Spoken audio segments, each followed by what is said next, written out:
Mitos yang berikutnya, bayi awal-awal menyusu ASI-nya keluarnya jernih, keluarnya encer.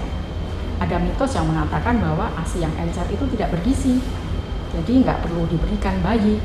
Kalau perlu diperes dulu atau dipencet dulu sampai ASI encernya habis dan keluar yang kental baru diminumkan. Sayang banget ya ASI dibuang. Jadi begini Bu, bahwa ASI pada saat awal disusui itu akan keluar cairan ASI yang encer, yang banyak mengandung air.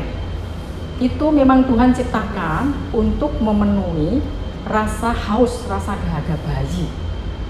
Setelah itu ASI berikutnya keluar yang lebih kental. Yang lebih kental ini memang jumlahnya sedikit. Itu Tuhan ciptakan untuk memenuhi rasa lapar. Jadi bayi saat menyusu rasanya lapar dan haus. Jadi harus dua-duanya diberikan, tidak boleh ada yang dibuang. Nah, ini sangat merugikan ya kalau untuk ibu-ibu yang percaya dengan mitos yang ASI saya dibuang ya. Kemudian ada mitos juga yang mengatakan pada saat menyusui payudara dua-duanya harus disusukan sekaligus secara bergantian. Sehubungan dengan yang saya jelaskan tadi bahwa masing-masing ASI ketika disusui akan mengeluarkan cairan yang encer untuk memenuhi dahaga dan yang kental untuk memenuhi rasa lapar, maka bayi tidak harus minum menetek dua-duanya. Cukup satu payudara sampai habis kosong. Bila bayi sudah merasa puas, dia tidak perlu pindah ke payudara yang lain. Payudara yang lain untuk pengosongannya bisa dilakukan dengan pemumpaan. Tapi ketika bayi menyusu di payudara yang satu, payudaranya sudah kosong, bayi masih seperti ingin minum, boleh ditawarkan pada payudara yang lain. Lalu banyak juga mitos-mitos tentang ibu nggak boleh makan ini, ibu nggak boleh makan itu. Kalau kebetulan ibu yang tidak suka dengan makanan yang dilarang di mitos, tidak masalah ya. Tapi kalau ibu itu kebetulan suka sekali dengan makanan tersebut dan makanan tersebut bergizi, ya itu tentunya akan membuat ibu jadi cemas, jadi galau, jadi kecewa ya. Salah satu contohnya, ibu tidak boleh makan pedas, dan ini sangat-sangat populer ini. Sering sekali kita temukan di praktek sehari-hari bahwa ibu menanyakan, kata mertua saya nggak boleh makan pedas, takutnya nanti bayi saya remesen atau mencret. Apakah betul? Nah, tadi seperti yang saya katakan bahwa mitos ini adalah kepercayaan yang turun-temurun dan biasanya diturunkan dari orang tua, dari mertua, dan membuat ibu atau ibu muda menjadi galau. Adalah makanan pedas itu biasanya terdapat pada makanan yang bergizi ya, misalnya bakso, soto, rendang, pempek, dan lain sebagainya. Jadi pada prinsipnya fakta pedas itu sensasi pedas yang di mulut dan di lambung serta di usus ibu tidak akan berpengaruh dan tidak akan dirasakan bayi ketika bayi menyusu. Ingat ya ibu-ibu, kalau kebanyakan makan cabai, ibu jadi gastritis atau ibu jadi diare, akan mengganggu tugas menyusui ya. Jadi harus bisa menghitung untung ruginya. Lalu yang berikutnya, ibu menyusui tidak boleh makan ikan. Ikan itu sesuatu makanan yang sangat bergizi, mengandung protein dan omega 3 yang sangat-sangat penting untuk tumbuh kembang bayi. Kenapa nggak boleh ya? Alasannya katanya karena nanti bayinya tidak mau menyusu karena bau amis.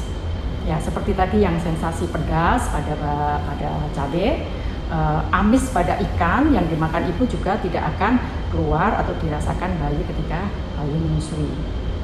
Sehingga kalau ibu-ibu percaya bahwa ibu ketika menyusui tidak boleh makan ikan, sangat disayangkan dan itu sangat merugikan baik ibu dan bayinya.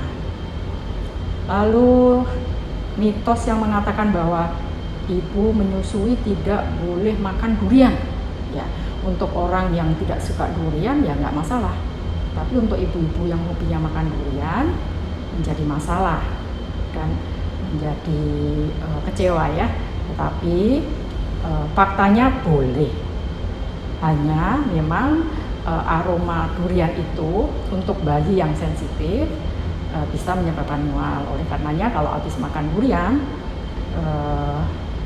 mulut dikumur sampai hilang baunya, dan juga bagian tubuh atau pakaian atau badan atau tangan jangan sampai ada yang ketempelan durian sehingga bayi menghirup aroma durian tersebut. Dan juga perlu diingat bahwa durian ini banyak mengandung gula tinggi sekali, sehingga kalau ibu makan terlalu banyak durian pastinya akan mengganggu asupan gizi yang lain. Padahal ibu sangat dibutuhkan untuk mengkonsumsi gizi yang lengkap.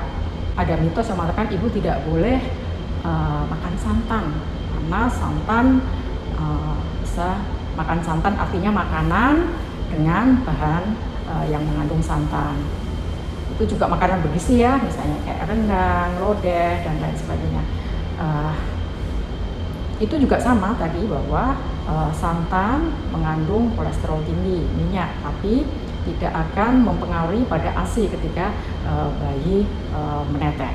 Hanya kalau untuk ibu perlu dipertimbangkan, untuk ibu-ibu menyusui yang gemuk dan kolesterolnya tinggi, tentunya tidak boleh terus-menerus makan makanan yang mengandung santan. Baik, selanjutnya ada juga yang terkenal nih, ibu menyusui tidak boleh minum es. Ya, dan ini sering sekali didengar dan ditanyakan ketika di praktek bahwa kalau ibu menyusui minum es, bayinya akan pilek. Ya.